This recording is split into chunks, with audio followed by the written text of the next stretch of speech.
হার্টের সমস্যা কখন যে কাকে আঘাত করবে তা কেউ জানে না। প্রতিদিনই হঠাৎ ব্লক বা হার্ট অ্যাটাকে আক্রান্ত হচ্ছে অনেকেই। আসলে এর মূল কারণ হলো শরীরে কোলেস্টেরল বেড়ে যাওয়া, রক্তচাপ অনিয়মিত হয়ে যাওয়া আর শরীরে জমে থাকা টক্সিন। এগুলো ধীরে ধীরে হার্টকে দুর্বল করে তোলে। এই জায়গায় অনেকেই শুধু ঔষধের উপর নির্ভর করেন, কিন্তু দীর্ঘমেয়াদে প্রাকৃতিক উপায়ে কেয়ার করা কিন্তু অত্যন্ত জরুরি। সেই জন্যই আমি রেকমেন্ড করব এই নেচার রেমেডি জুসের রেমেডি জুসটা।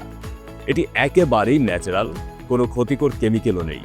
এটা হার্টের ব্লক কমাতে, কোলেস্টেরল নিয়ন্ত্রণে রাখতে এবং রক্তচাপকে স্বাভাবিক রাখতে সহায়তা করে। ব্যক্তিগত এবং আমাদের সম্মানিত গ্রাহকদের এক্সপিরিয়েন্স থেকে দেখেছি, নিয়মিত এই জুসটা খেলে শুধু হার্ট ভালোই থাকে না, বরং ইমিউনিটি সিস্টেমও অনেক স্ট্রং হয়। শরীরের টক্সিন বের হয়ে যায়, ফলে আপনি অনেক কমফোর্ট ফিল করেন। প্রতিদিন সকালে খালি পেটে 15 থেকে 30 মিলি অর্থাৎ 3 থেকে 6 চা চামচ সরাসরি অথবা হালকা গরম পানিতে মিশিয়ে সেবন করুন। যাদের 70%-এর বেশি ব্লকেজ আছে, তারা একই নিয়মের রাতে খাবারের আগে আবারও একবার সেবন করবেন।